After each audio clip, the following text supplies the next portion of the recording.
Please, do not let him in. Those were the first words I ever said to Vincent Romano, and if I had known who he was, I might have been more afraid of the elevator than the man chasing me toward it.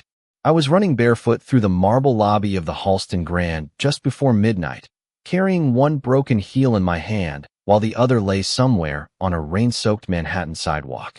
My lungs burned. My wet coat slapped against my knees. Behind me, Ethan Parker called my name like I still belonged to him. Natalie, stop. I did not stop. 3 weeks earlier, I had ended our relationship after 3 years of explanations, apologies, and promises that always seemed to become rules.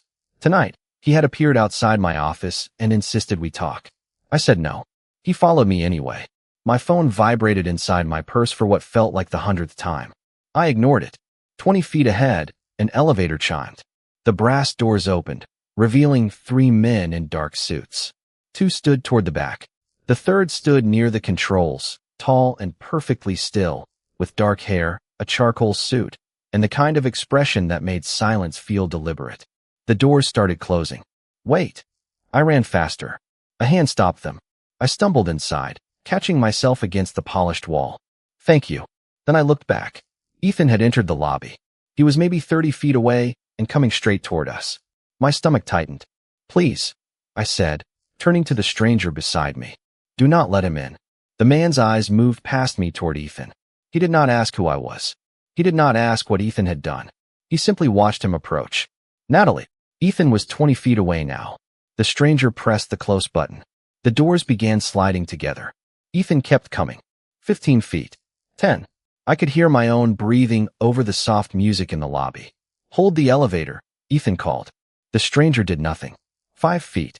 Ethan reached the doors just before they closed completely, and for one terrible second, I thought he would force them open. Then his eyes shifted from me to the man standing beside me. Ethan stopped. Not slowed. Stopped. His face changed so quickly that I almost forgot to breathe. The anger disappeared. So did the confidence. He took one step backward. The doors closed. The elevator began rising. I stared at the glowing floor numbers while my pulse hammered in my ears. Nobody spoke. 8, 9, 10. I finally looked at the stranger. He calmly adjusted one cuff as though nothing unusual had happened. Thank you, I said again. Is he your husband? His voice was quiet. No, my ex-boyfriend. His gaze settled on me. Was he following you? You saw him. I saw him follow you into a hotel. I asked whether tonight was the first time. I did not answer. I did not need to. Something in his expression sharpened, but his voice stayed calm. The elevator climbed higher. I looked at the 2 men behind him. Neither had spoken. Neither seemed surprised by anything. Who are you? I asked. Before he answered, the elevator chimed. The doors opened onto a private floor where 2 more men were waiting. Both straightened immediately. Mr. Romano, one said. The stranger stepped forward, then glanced back at me. That was when the question in my mind changed. I was no longer wondering why Ethan had stopped. I was wondering what kind of man could make Ethan Parker forget, in a single second, that he had been chasing me at all. The name Romano meant nothing to me, but the way everyone reacted to it told me it was supposed to. I stayed inside the elevator for half a second too long, staring at the men waiting on the private floor while Vincent stepped into the hallway. One of them took a black overcoat from his arm.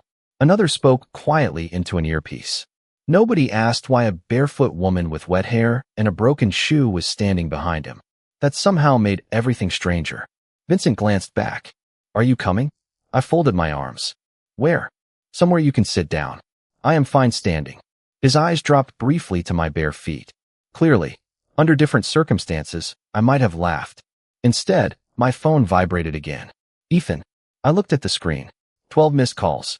For messages. Natalie, come downstairs. We need to talk. You are making this worse. Call me now. My thumb hovered over the phone before I locked. It. Your ex? Vincent asked. Yes. Is he still downstairs? How would I know?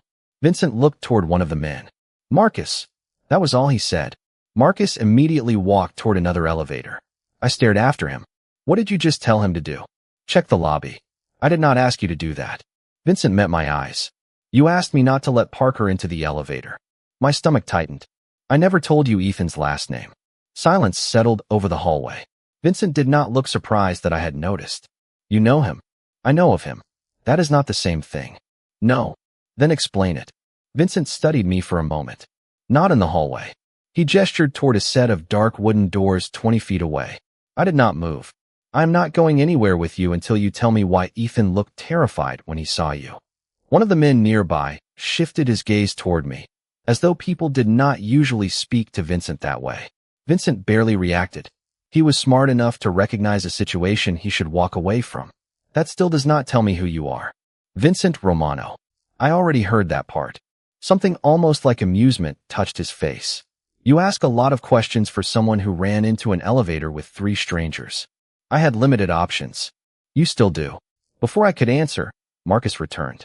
Mr. Romano, Parker left the lobby. Relief loosened something in my chest. Then Marcus continued. He crossed the street.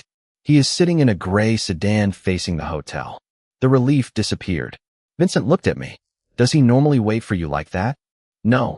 I hated how uncertain my voice sounded. My phone vibrated again. This time the message was different. Do not trust Romano. I read it twice. Vincent watched my expression change. What did he say? Nothing. That did not look like nothing. I looked from Vincent to the men around him, then toward the elevator behind me. Ethan was downstairs waiting. Vincent was standing in front of me surrounded by people who responded before he finished speaking. I had escaped one question only to step into another. Why would Ethan tell me not to trust you? I asked. Vincent's face became unreadable. Because he knows who I am. And who exactly is that? For several seconds, I heard only the low hum of the building and rain tapping against the windows at the end of the hall. Vincent finally stepped aside, leaving the path back to the elevator completely clear. Someone your ex was smart enough not to follow. I looked at the open elevator behind me, then at him. For the first time that night, Ethan was no longer the only man I had questions about. I should have taken the elevator back down. Every instinct I had told me that staying near Vincent Romano was simply trading one unknown danger for another. But Ethan was sitting across the street, watching the hotel, and Vincent had just made something very clear without saying it directly. I was free to leave. He stepped away from the elevator and waited. No one blocked the doors. No one reached for my phone. No one told me what I had to do. That should not have felt unusual. After 3 years with Ethan, it did. If I stay, I said, I want answers. Vincent glanced at me. You can ask. That is not the same as answering. The faintest hint of a smile crossed his face. No, it is not. Infuriating. I followed him 20 feet down the hallway toward the dark wooden doors. One opened before he touched it. Inside was a private suite overlooking Manhattan, quiet and understated in the way only very expensive places could afford to be. Dark wood, cream-colored furniture, floor-to-ceiling windows covered in trails of rain. Vincent walked inside, but did not close the door behind us. I noticed. He noticed me noticing. Sit if you want, he said. I would rather stand. Then stand. I folded my arms. You are not very good at making people comfortable. That has never been a professional requirement. What exactly is your profession? Vincent removed his suit jacket and placed it over the back of a chair. Complicated. That is convenient. It is accurate. My phone vibrated. I looked down. Ethan again. Come downstairs. I am leaving after we talk. I ignored it. Another message appeared almost immediately. Natalie, you do not know who you are with. My eyes lifted to Vincent. Ethan says I should not trust you. Reasonable advice. That was not the answer I expected. You agree with him? You met me 10 minutes ago. Trust should take longer than that. For a moment, I had nothing to say. Ethan had demanded trust constantly, usually right after giving me a reason to question him. Vincent seemed almost indifferent to whether I believed him. Then why let me up here? I asked. Because Parker is waiting outside. And why do you care? You asked for help. That's simple. Vincent looked at me. Not everything needs a hidden price. I wanted to believe him. That made me suspicious of myself. Marcus appeared at the open doorway. Mr. Romano, Parker is still across the street. Vincent nodded. Keep the garage exit clear. Marcus left. I stared at Vincent. Garage exit? If you want to leave without walking past him. You already planned that? I considered it. He crossed to a small table, picked up a black key card, and placed it near me. That gives you access to the private elevator and garage. Take it whenever you want. I looked at the card. And if I leave right now, then you leave. No one follows me. Not unless you ask. No one stops me. His expression changed, just slightly. Natalie, If I wanted you trapped here, I would not leave the door open. The words should have frightened me. Instead, my eyes moved toward the hallway. The door really was still open. My phone buzzed again. This time I shoved it into my purse without reading the message. My fingers struck something hard beneath my wallet. I frowned. "What is it?" Vincent asked. I reached deeper into the bag and pulled out a small black flash drive. I stared at it. I have never seen this before. Vincent went completely still. Not surprised. Not confused. Still. My pulse changed. "What?" I asked. His eyes remained on the drive. "Where did you get that?" "I do not know." Then a memory surfaced. Ethan outside my office earlier that evening, holding the laptop bag I had left at his apartment weeks ago. He had insisted on returning it. He had carried it for several minutes before pushing it into my hands. I looked at Vincent. Ethan had my bag tonight. The room suddenly felt quieter. Vincent did not reach for the drive. He did not need to. His expression had already told me enough. Whatever Ethan had been chasing me for, I was beginning to understand that it might never have been about getting me back. The flash drive looked ordinary enough to lose in a desk drawer, which made Vincent's reaction to it impossible to ignore. I held it between two fingers. "You recognize this?" He looked at me instead of the drive. "I recognize what it might be." "That sounds carefully worded." "It is." I set the drive on the table between us, then stopped being careful. Vincent remained several feet away. He did not reach for it. Parker has been involved with several companies that exist mostly on paper. For months, money has moved through them under different names. What does that have to do with you? One of those names belongs to a company connected to my family. My mouth went dry. Connected how? That answer is more complicated than you need tonight. I shook my head. You do not get to decide what I need. His expression shifted almost imperceptibly. Fair. The word surprised me. Ethan could turn a disagreement about dinner into a 40-minute argument about loyalty. Vincent Romano accepted being corrected in one syllable. My family owns legitimate businesses across New York and New Jersey, he continued. Real estate, shipping, hospitality. Parker used one of those business names to make his own transactions look credible. I looked toward the rain-covered windows. And you found out. Recently. Does Ethan know you found out? I believe he suspected it. My eyes dropped to the drive. Suddenly, I remembered Ethan outside my office more clearly. He had been waiting beside the entrance with my laptop bag hanging from one hand. He said he wanted to return my things. I had told him to leave them with security. He refused. When I finally took the bag, he kept trying to make me stop and talk. Then, halfway down the block, he had asked for the bag back. Not me. The bag. I had thought it was another excuse. He asked me to give it back, I whispered. Vincent's eyes sharpened. The bag. I nodded. After he handed it to me, he said he forgot something inside. The memory settled heavily in my chest.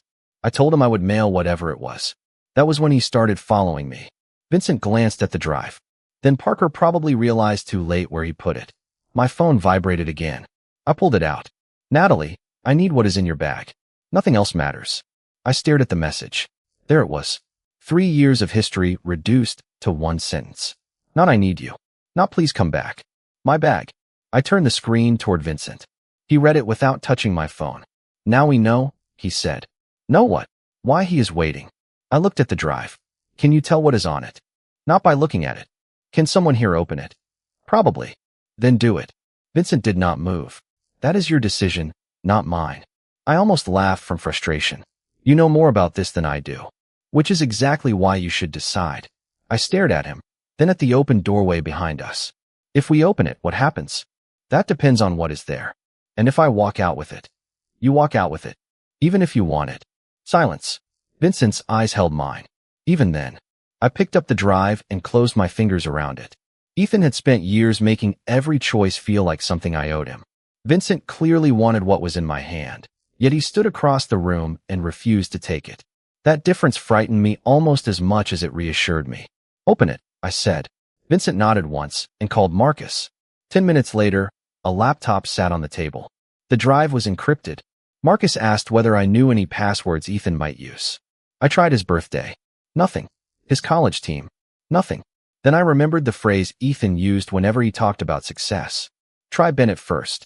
Marcus typed it. The screen unlocked. My last name appeared across 6 folders. Bennett Consulting. Bennett Holdings. Natalie Bennett. My breath stopped. I had never owned a consulting company. I had never created a holding company. And I had never given Ethan permission to build anything using my name. I stared at my name on the screen until the letters stopped looking familiar. Natalie Bennett. Bennett. Consulting. Bennett Holdings. 6 folders built around a life I had never lived. Open the first one, I said. Marcus glanced at Vincent before touching the keyboard. That tiny movement did not escape me. Do not look at him, I said. I am the one asking. Marcus hesitated. Vincent spoke quietly. Do what she says. The folder opened. Contracts filled the screen. Payment records.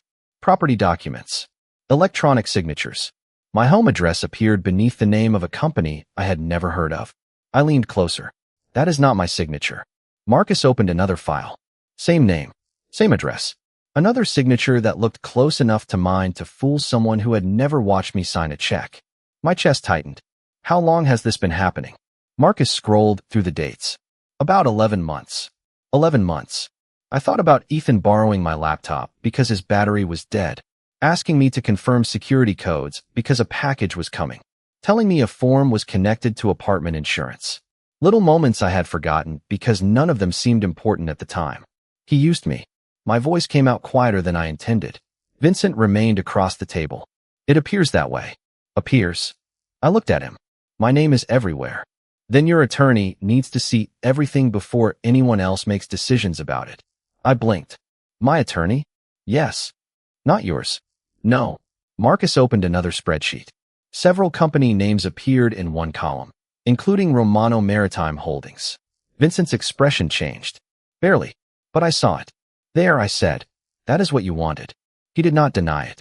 That company belongs to my family. So the drive helps you too. Possibly. And you knew Ethan was moving money through companies connected to you. I knew he was involved. I did not know he had used your identity. Anger replaced the fear in my chest. It felt cleaner, easier to stand inside. When did you realize the drive might matter? When you pulled it from your bag. No. When did you suspect Ethan was chasing something other than me? Vincent was silent. That was enough. I stepped away from the table. You suspected before I found it. I suspected Parker had a reason for waiting outside. And you let me stand here believing this was only about keeping me safe. Natalie, both things can be true. That is convenient for you. Yes. His honesty stopped me for half a second, but not long enough. I spent 3 years with a man who decided what I should know, where I should go, and what was best for me. I am not doing this again. Vincent's jaw tightened. I am not Parker. Then do not act like him. Silence filled the suite. Marcus lowered his eyes to the laptop. I picked up my purse and reached for the flash drive. Marcus moved his hand away immediately. Vincent did not stop me. The files should be preserved, he said. I will take them to someone I trust. Good. And I am leaving. All right. That answer almost made me angrier. I walked toward the open door, then turned. You want what is on this drive? Yes. You could probably make it very difficult for me to walk out with it. The room went still. Vincent looked at me for a long moment. Probably. I tightened my grip on the drive. Then why are you letting me? He stepped farther away from the doorway. Because if protecting you requires taking away your choices, then it is not protection. My anger faltered, but I refused to let it disappear. I escaped one man who made choices for me. I will not replace him with another. Vincent nodded once. Then do not. I walked into the hallway and pressed the elevator button. No footsteps followed. No order came from behind me. The doors opened. I stepped inside and turned around. Vincent stood 20 feet away, exactly where I had left him. Natalie, he said. I waited. Choose an attorney who has no connection to me. Give them the drive. Let them decide who needs to see it. I searched his face. And what do you get? Nothing, unless you decide otherwise. The doors began to close. For 3 years, Ethan had called control a form of love. Vincent Romano had more power than any man I had ever met. Yet when I challenged him, he did the one thing Ethan never could. He stepped aside. By the time the elevator reached the private garage, I had made one decision. Whatever happened next would happen because I chose it. Marcus had arranged a car, but he stayed 10 feet away and pointed toward it instead of opening the door for me. Mr. Romano said transportation was available if you wanted it. And if I do not, then I can call you a cab. I almost smiled. Vincent had apparently taken my speech about choices very seriously. I accepted the ride because it was after midnight, raining hard, and Ethan was still somewhere nearby. 40 minutes later, I was inside my apartment on the Upper West Side with every light on and the flash drive sitting in the middle of my kitchen table. I did not sleep. At 8 the next morning, I called Rebecca Sloan, an attorney my architecture firm had used during a contract dispute. By 10, I was sitting across from her in a conference room on Madison Avenue. I told her everything. Ethan, the hotel, Vincent, the drive. Rebecca listened without interrupting, then placed the flash drive inside an evidence envelope. From this point forward, do not contact Ethan, she said. Save every message. Do not delete anything. And do not give this drive to anyone unless we agree first, including Vincent, especially anyone connected to whatever is on it. That answer should have reassured me. It did. Rebecca arranged for the files to be copied and reviewed without changing the original. By noon, she had confirmed enough to make my stomach turn again. My personal information appeared across multiple business records. Some documents contained signatures resembling mine. Others listed addresses and accounts I had never authorized. Can I fix this? I asked. There are legal processes for challenging records created without your permission, Rebecca said. But this will take time. Time sounded wonderful. Time meant nobody needed me to make another decision in the next 30 seconds. My phone remained silent all afternoon. No Ethan. No Vincent. By evening, the silence had become strange. I went home, made coffee I forgot to drink, and checked my phone twice before realizing who I expected to see. Vincent had not called. He had not sent Marcus. There was no black car outside my building. No message asking about the drive. Nothing. The realization unsettled me because Ethan had never understood distance. If I asked for an hour, he gave me 10 minutes. If I asked for a day, he appeared at my office. Vincent wanted information that could affect his own family, yet he had let me leave with it and disappeared from my life exactly as I had demanded. The next morning, Rebecca called. Natalie, I found something else. I sat down. What? Do you have a younger sister named Caroline Brooks? My hand tightened around the phone. Yes. She lives in Connecticut. Her name and an old address appear in one of the contact files. My heartbeat changed. Why? I do not know yet. It could mean nothing, but I wanted you aware of it. Seconds after the call ended, a message appeared from Ethan. We can fix this before your family gets involved. Do not make this bigger than it needs to be. I read it once. Then again. Fear arrived first, cold and familiar. But this time it did not get to choose what I did. I took a screenshot and sent it to Rebecca. Then I called Caroline from another phone. She answered on the third ring, irritated because I had interrupted breakfast. Safe. Completely unaware. After I hung up, I stared at Vincent's number. Marcus had written it on the back of the key card before I left the hotel. For almost a minute, I did nothing. Then I pressed call. Vincent answered on the second ring. Natalie. No surprise. No demand about the drive. I need to know everything Ethan is involved in, I said. Silence lasted half a second. All right. And I decide what happens with the information. His answer came immediately. Yes. I closed my eyes. Ethan had spent years telling me he loved me while refusing to let me leave. Vincent had known me for one night and had done something Ethan never managed in 3 years. He had listened when I said no. Then tell me the truth, I said. Vincent's voice softened. This time, Natalie, you decide where we start. Vincent did not begin by telling me what to do. He began with a question. What do you want to know first? I stood beside my kitchen window, watching morning traffic crawl along the wet street below. Why is Ethan afraid of you? There was a brief silence. Because he used the Romano name on transactions he had no permission to touch. And what does that mean in normal English? He wanted people to believe his companies had backing they did not have. I closed my eyes. So he borrowed your reputation. Yes. And mine. Vincent's voice lowered. It appears he used yours differently. As cover. Yes. I hated how calm he sounded, but I needed calm more than sympathy. What about Caroline? I asked. I do not know yet. That is not good enough. Then let me find out. I almost agreed automatically. Then I stopped myself. No. Tell me what information you already have. Rebecca and I will decide what to do with it. Another pause. All right. No argument. No wounded pride. Vincent gave me names of companies Ethan had been associated with, dates that matched documents Rebecca had already found, and the name of an accountant who had apparently stopped working with Ethan months earlier. I wrote everything down. When we finished, I called Rebecca. By noon, she had contacted the appropriate authorities and preserved copies of Ethan's messages. Caroline changed her passwords and stayed home from work, mostly because I asked her to. Then Ethan called. Rebecca was sitting across from me when his name appeared on my screen. "You do not have to answer," she said. I looked at the phone. I know. That was exactly why I answered. "Natalie." Ethan sounded exhausted. "We need to meet." "No. You do not understand what you have." "I understand enough. Romano is using you." The old version of me would have defended someone, explained myself, tried to make Ethan understand. I did none of that. "Where did you get Caroline's information?" Silence. "Natalie, listen to me. Answer the question." "It was in an old contact file." "That is all." Rebecca wrote something on her legal pad and turned it toward me. "Keep him talking." Ethan continued. "Bring me the drive, and this ends." "It is not with me." His breathing changed.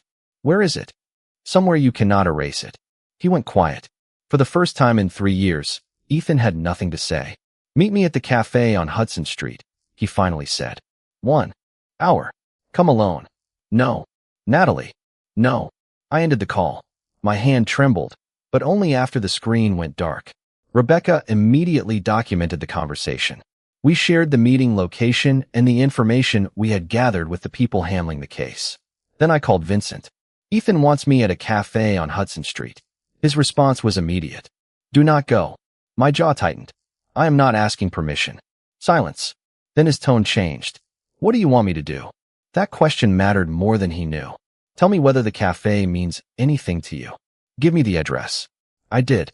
Vincent recognized the building as a place Ethan had previously used for business meetings. He gave the information to me, and I passed it to Rebecca. That was all. No dramatic rescue. No secret plan. No order from Vincent Romano. By late afternoon, the authorities had taken over communication regarding the meeting location and the records. Rebecca warned me the investigation could take weeks or months, but Ethan no longer controlled the only copy of anything. The evidence existed beyond his reach. I sat in Rebecca's office as sunlight finally broke through the clouds over Manhattan. My phone was quiet. My breathing was steady. "How do you feel?" Rebecca asked. I thought about the hotel lobby, the broken heel, the elevator doors, the woman who had run because fear was making every decision for her. "Different," I said. My phone vibrated once. "Vincent." I answered. "Are you safe?" he asked. "Yes." "Good." Nothing else. No demand for the drive. No claim that he had saved me. I looked out at the city and finally understood what had changed.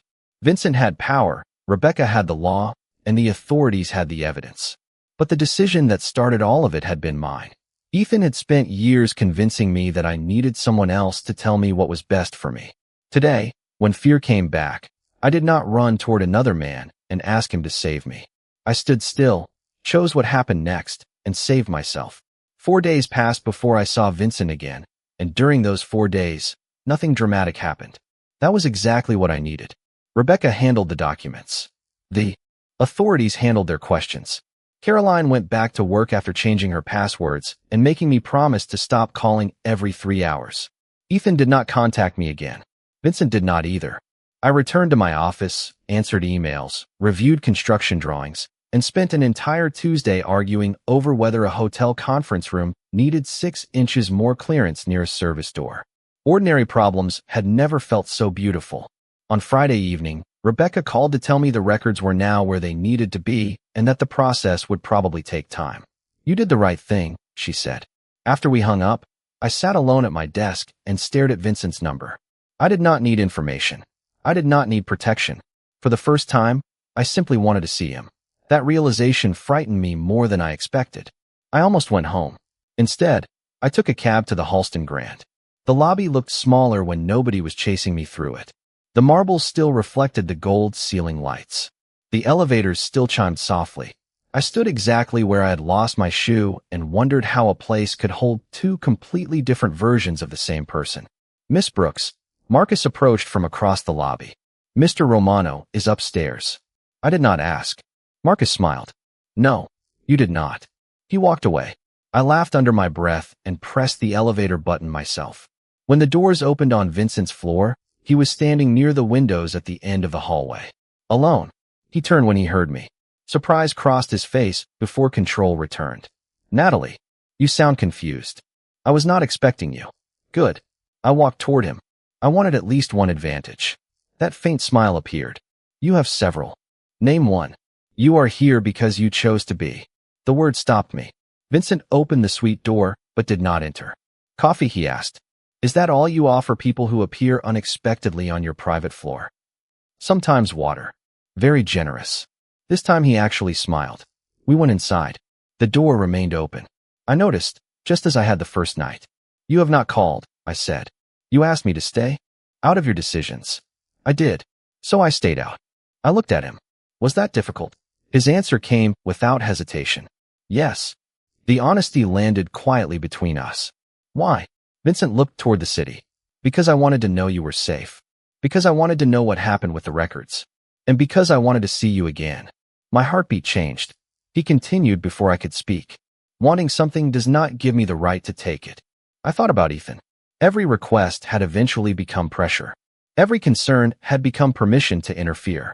Vincent had resources, influence, and people who moved when he spoke. Yet his greatest display of power had been doing nothing when I asked him to step back. What do you want now? I asked. His eyes met mine. For you to stay. Silence. Then he added, only if that is what you want. The elevator chimed in the hallway. Vincent glanced toward it. Your car can be brought around whenever you are ready. I followed him outside. The elevator doors opened. He held them with one hand and stepped aside. Whatever you choose, Natalie, it has to be yours. I entered the elevator. He stayed in the hallway. Something inside me wanted him to ask me not to go. He did not. The doors began closing. Vincent, his eyes lifted. Thank you. For what? I looked at the narrowing space between us. For understanding that protecting someone is not the same as keeping them. The doors closed before he could answer. As the elevator descended, I realized the strangest thing about Vincent Romano was never that Ethan feared him. It was that a man who could make an entire room move with one word had learned when the most powerful thing he could do was step aside. 3 weeks later, I understood that getting my life back did not happen in one dramatic moment. It happened quietly. Rebecca called twice a week with updates and reminded me that investigations moved at their own pace. Ethan remained out of my daily life while the financial records were reviewed. Caroline stopped asking whether I was checking my locks every night. I stopped checking them twice. I went back to work full-time. I changed the coffee shop. I used every morning, not because I was afraid, but because the new place made better coffee. I bought a blue chair for my apartment because Ethan had always hated blue. It was ridiculous. I loved it. Freedom, I discovered, was made of ordinary choices nobody else noticed. Vincent kept his promise too. He did not call after our conversation at the hotel. He did not send Marcus to check on me. He did not create some convenient emergency that required us to meet again. I respected him for that. I also missed him, which was inconvenient enough that I refused to admit it for almost 2 weeks. Then my firm assigned me to review renovation plans at the Halston Grand. When I saw the address in my calendar, I stared at it for a full minute. I could have asked another project coordinator to take the meeting. I did not. Thursday afternoon, I walked through the same lobby wearing both shoes and carrying nothing more dangerous than architectural drawings and an overpriced iced coffee. No rain. No Ethan. No fear pushing me forward. I finished the meeting shortly after 5 and headed toward the elevators. The doors opened before I pressed the button. Vincent stood inside. Alone. For a second, neither of us moved. Then his eyes dropped toward my shoes. Both heels survived. I laughed. I have become more responsible. That would be unfortunate. The doors started closing. I reached forward and stopped them. Vincent immediately pressed the open button. Going up, he asked. Maybe. That sounds undecided. I stepped inside. I am practicing suspense. His smile appeared slowly. What floor? I looked at the panel. Where are you going? 18. Of course you are. The elevator began moving. My heartbeat was faster than it had been 30 seconds earlier. But this time I recognized the difference between fear and anticipation. How is Caroline? He asked. Safe. Annoyed that I worried so much. That sounds promising. Rebecca says the investigation will take time. Vincent nodded. These things usually do. You really stayed away. His eyes shifted toward me. You asked me to. I know. Was that a test? No. I thought about it. Maybe a little. Did I pass? The elevator chimed at the 17th floor without opening. I looked at him. You did not try to control the answer, so yes. He became quiet. Natalie, I meant what I said. I wanted you to stay that night. I still want you here now. But wanting you near me cannot become a reason to make your world smaller. The elevator slowed. The number 18 glowed above us. The doors opened onto the familiar private hallway. Vincent stepped out and turned toward me. He did not hold the door. He did not ask me to follow. Have a good evening, Natalie. I stared at him. That is it. You have somewhere to be. Do I? His expression shifted. For once, Vincent Romano looked genuinely uncertain. I looked at the elevator panel. The lobby button waited beneath my hand. 3 weeks earlier, I had entered this building because another person had made me afraid. Tonight, nobody was behind me. Nobody was waiting outside. Nobody was deciding what happened next. Vincent remained in the hallway, giving me exactly what he had given me from the beginning without realizing it. Space. I pressed the button for 18 again, even though we were already there. The doors stayed open. Then I stepped into the hallway beside him. Coffee, I said. Is that an invitation? Yes. You make invitations sound dangerous. I learned from someone complicated. He smiled. We walked toward the windows together. The first time I stepped into Vincent Romano's elevator, I thought he had saved me because he closed the doors before Ethan could reach them. I understood now that closing those doors had been the easy part. The harder thing was everything Vincent did afterward. He never asked me to belong to him. He never turned protection into permission to control me. He left the door open long enough for me to learn that I could choose my own way through it. And when I finally walked toward him, I was not running from anyone. I was choosing where I wanted to go.